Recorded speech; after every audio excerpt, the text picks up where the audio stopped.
ওনাদের কথা কেউ বলেন না, মনে রাখেন না, বিষয়টাও কিন্তু না। মানে কাউকে অভিযুক্ত করে বক্তব্য রাখাটা এইটা কিন্তু সঠিক না। খুব অবাক করা কাণ্ড, ওই ৫৫ বছর আগের ঘটনার সাথে এটা কিভাবে তিনি মিলাইলেন এটা বুঝতে পারলাম না।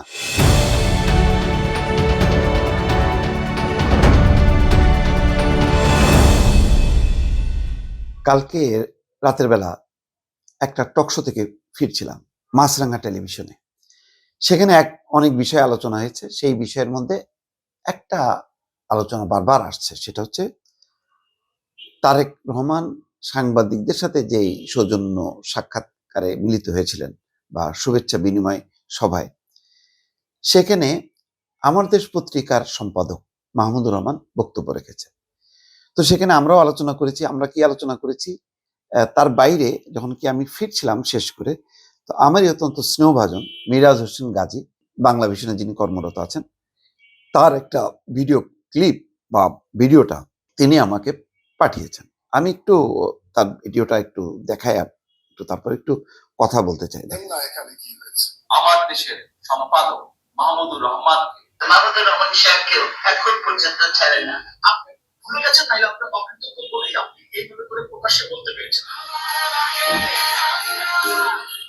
কার্যক্রমের মন্তব্যের আমার দেশ পত্রিকার সম্পাদক মাহমুদুর রহমান, তিনি ওনার স্বভাব স্বরূপ ভঙ্গিতে তিনি বক্তব্য দিয়েছেন।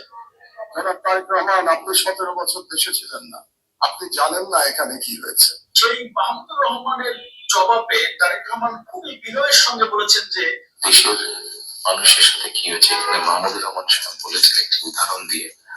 তার প্রতি পূর্ণ সম্মান রেখে আমি বলতে চাইছি, ওনার সাথে ওনার রক্তমাখা ছবি এখনো আমার চোখের সামনে ভাসে। যারা দেশে যারা ছিলেন আপনারা, তারা অবশ্যই আমার থেকে একটু বেটার ভালো জানবেন, তবে আমি একদম যে জানি না বোধহয় বিষয়টি তা নয়। আর সম্ভবত বলার অপেক্ষা রাখে না। তারেক রহমান, মাহমুদুর রহমান যেই ভঙ্গিতে বলেছেন যে আপনি 17 বছর দেশে ছিলেন না, আপনি কিছুই জানেন না, তিনি সেটাকে একেবারে মানে উল্টায় দেননি বা কঠিনভাবে তার উত্তর দেননি, কিন্তু একটা সুন্দরভাবে তিনি প্রতিবাদ করেছেন যে ওনার রক্তমাখা ছবি ওনার চোখে ভাসে। এবং যারা এখানে ছিল তারা হয়তো অনেক বেশি জানে, কিন্তু আমিও কম জানি না। তিনি কিন্তু বলছেন না যে আমি আপনাদের থেকেও বেশি জানি, কিন্তু আমি এই ভিডিওতে বলতে চাই আসলে উনি আমাদের থেকেও বেশি জানেন। কারণ প্রতিটা মিনিট, প্রতিটা ঘন্টা, প্রতিটা সময় রাত জেগে তিনি কিন্তু দেশের একেবারে তার তৃণমূলের লক্ষ লক্ষ নেতাকর্মীর খবর রেখেছেন, যেটা তার মা বেগম খালেদা জিয়ার পক্ষে সম্ভব না, বাস্তবে সম্ভবই না। কারণ বেগম খালেদা জিয়া অনেক দিন থেকে কিন্তু শারীরিকভাবে অসুস্থ। যখন তিনি কারাগারের বাইরেও ছিলেন, তিনি শারীরিকভাবে তেমন ফিট ছিলেন না, তিনি চিকিৎসার মধ্যেই ছিলেন। আর তারপরে কারাবন্দী হওয়ার পর থেকে তো একেবারেই বিচ্ছিন্ন। কিন্তু দল কি বসেছিল? তারেক রহমান একটা মুহূর্তের জন্য দেশের খবর, পরিস্থিতি, ঘটনাবলী কোনো কিছু তিনি বাদ রেখেছেন? কোনো কিছু বাদ রাখেননি। বলতে পারেন যে তিনি এত ফিজিক্যালি ছিলেন না, কিন্তু এখন ডিজিটাল মাধ্যমে এটা কি থাকা সম্ভব? মাহমুদুর রহমানের বক্তব্য আমি নিজেও শুনে একটু অবাক হয়েছি। তিনি উদাহরণ দিচ্ছেন যে শেখ মুজিবুর রহমানের কথা, যে বাংলাদেশে কিভাবে মুক্তিযুদ্ধ হয়েছে সেটা শেখ মুজিবুর রহমান পাকিস্তানে থাকার কারণে জানতে পারেননি, কারাগারে ছিলেন। তিনি ফিরে এসে তিনি যারা যুদ্ধ করেছেন তাদের কাছ থেকে শোনেননি, তিনি স্তাবকের দল, ভারতীয় লোকজন এদের কাছ থেকে শুনেছেন। তখনকার যুগ মানে 54-55 বছর আগে আর এখন কি এক হলো? তখন তো সত্যিই বিচ্ছিন্ন রাখা সম্ভব। তখন তো টেলিফোন ছাড়া আর কিছু ওয়্যারলেস মেসেজ ছাড়া আর কোনো প্রযুক্তি ছিল না। এখন তো মুহূর্তের মধ্যে আপনি সবকিছু জানছেন। তো এবং উনি কিভাবে যুক্ত ছিলেন?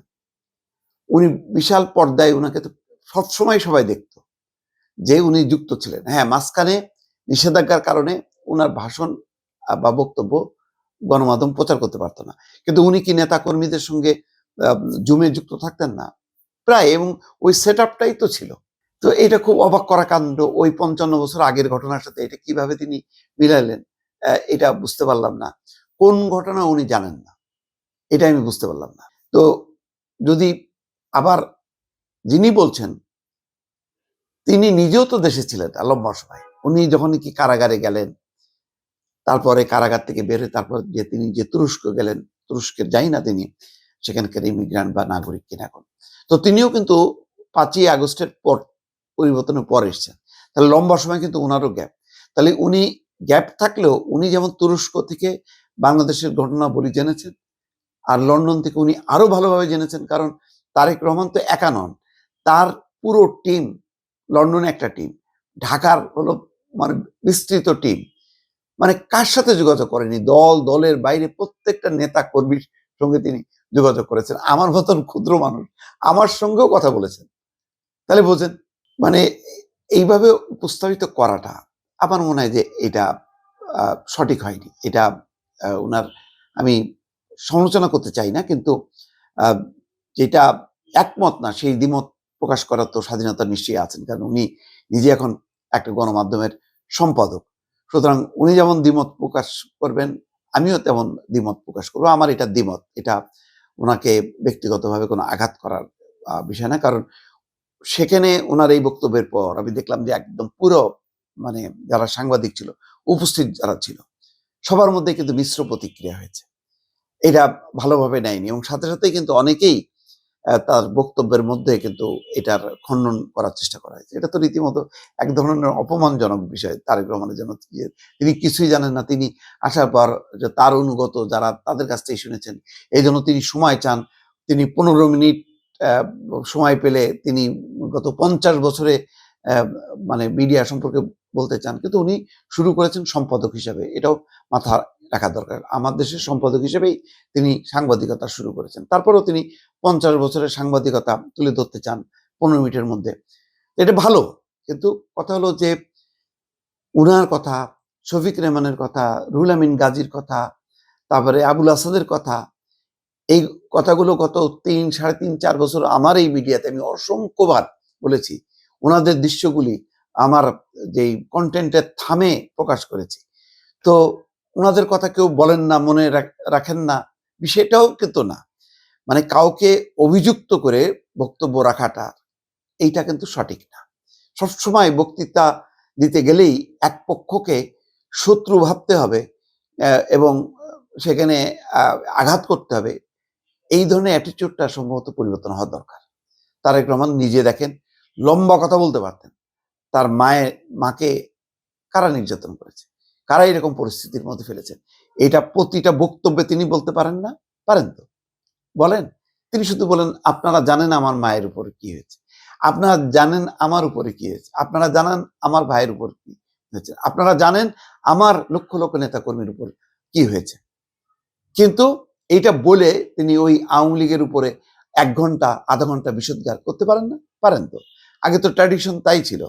সুতরাং উনি পরিবর্তন হলেন, কিন্তু ঘটনাক্রমে আমরা সম্পাদক বলি বা সাংবাদিক বলেন, আমরা কিন্তু পরিবর্তন হচ্ছি না। পার্থক্যটা এখানেই, দর্শক।